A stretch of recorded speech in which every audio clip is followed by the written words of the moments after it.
السلام عليكم حبايبي اولى اعدادي، عاملين ايه؟ ده الجزء التاني من شرح الانشاءات الهندسيه. الفيديو اللي فات انا شرحت لك ازاي ننصف زاويه وازاي ننصف قطعه مستقيمه. الفيديو ده عايزه اعلمك ازاي نرسم مثلث بالثلاث طرق.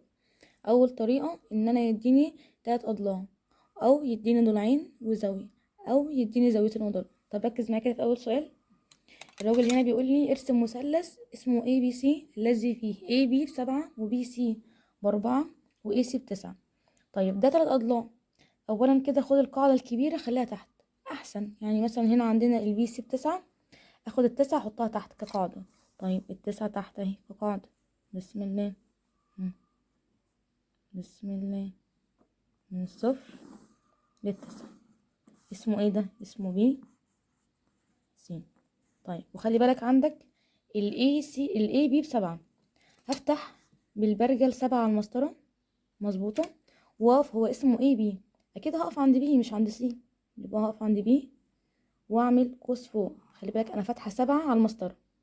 طيب وبعدين قال لي الاي سي ب4، هفتح 4 على المسطره اهي. اظبط بس مسطرتي 4 سنتي يعني. واقف عند السي واحط ال4 بتاعتي. نفس الفكره قوس فوق.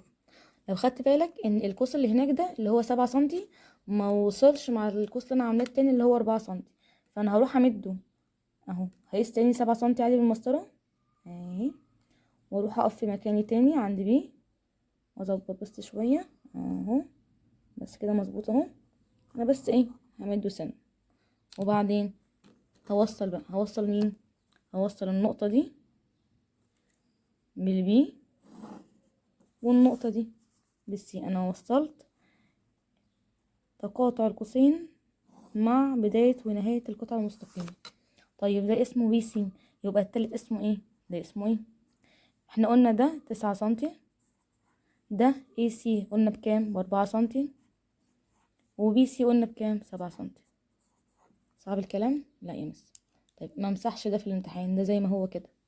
طيب وبعدين بيقول لي السؤال اللي بعده ارسم مثلث اسمه اكس واي زد. لو خدت بالك هو بيقول لي اكس واي ب6 سنتي وواي زد ب7 وزاوية اكس واي زد ب60. يبقى انا يا مس هنا ايه؟ هنا مديني ضلعين وزاوية. وخلي بالك الزاوية لازم تكون زاوية محصورة. يعني ايه محصورة؟ يعني بين الضلعين. طيب خد اي واحدة من القاعدتين وحطهم تحت. هنا عندي 6 عندي 7، خد ال7 حطها تحت. يعني نحط تحت 7 سنتي. بسم الله اهي. طيب وبعدين ده اسمه ايه اللي 7 ده؟ اسمه واي زد.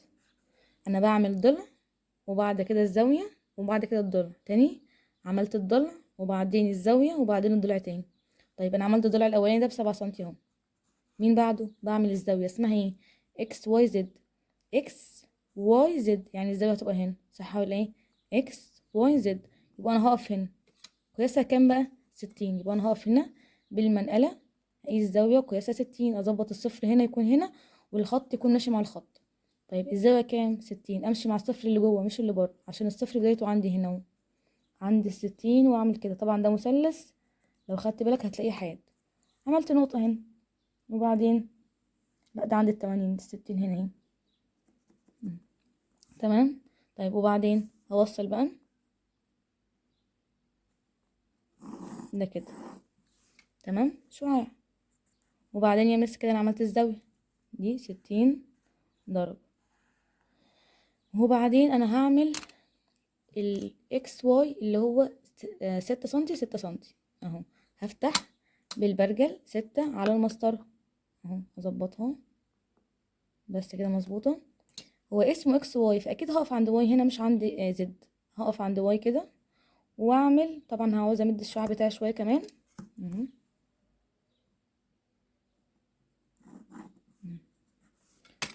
واقف هنا عند واي واعمل قوس كده. قوس يقطع القطعة المستقيمة اللي انا عاملاها او الشعاع اللي انا عاملاه. وبعدين خلاص خلصت. شايف القوس ده؟ التقاطع ده هو ده الراس اللي اسمها ايه؟ ده طبعا زد، ده واي اكيد ده اكس. وبعدين هوصل الاكس مع الزد. بس يبقى ده المثلث بتاعي. احنا قلنا ده كام؟ الواي زد ب6 سنتي. لو جيت هقيسها بالمسطرة هلاقيها 6 سنتي اهو. نتأكد مظبوطة. شايفين؟ طيب الحاجة اللي بعدها ان انا ارسم مثلث بمعلومية زاويتين وضلع، مديني قياس زاوية بي ب60 وقياس زاوية ايه ب30 وايه ب5.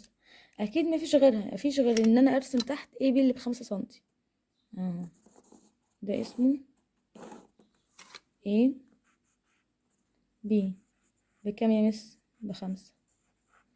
طيب وبعدين انا عندي قياس زاوية بي ب60، فامسك المنقلة اقف عند زاوية بي اقيسها 60، اتجاه الصفر عندي اهو، فامشي مع الصفر اللي بره بقى هنا 60. فين ال60 اهو، 0 10 20 لعند ما اوصل لل60. هنا 60 هنا 60. وبعدين هوصل الزاوية بالنقطة اللي انا عملتها. وبعدين الناحية التانية دي قلنا كام؟ دي 60 درجة. قلنا قياس زاوية ايه ب30، اقف عند ايه، نفس الكلام بالمنقلة واقيس 30 اهو، 0 10 20 30. شايفين ال30 فين؟ واعمل نقطة هنا بس. وبعدين اوصل ده كده بده كده، طبعا ده بيبقى شوية. طيب احنا قلنا زاوية ايه بكام؟ ب30. طيب احنا قلنا الاي بي ب5، الزاوية دي ب60، ده ب30، ده اسمه اي بي، اكيد دي زاوية س. بس صعب الكلام. طيب يا سنة اولى محتاجين ان احنا نمسك ادواتنا ونشتغل بايدينا. طول ما انت بتتفرج اكيد الكلام سهل، بس محتاجين برضو ان احنا نشتغل بايدينا. فبعد اذنك اشتغل بايدك ودوس بايدك.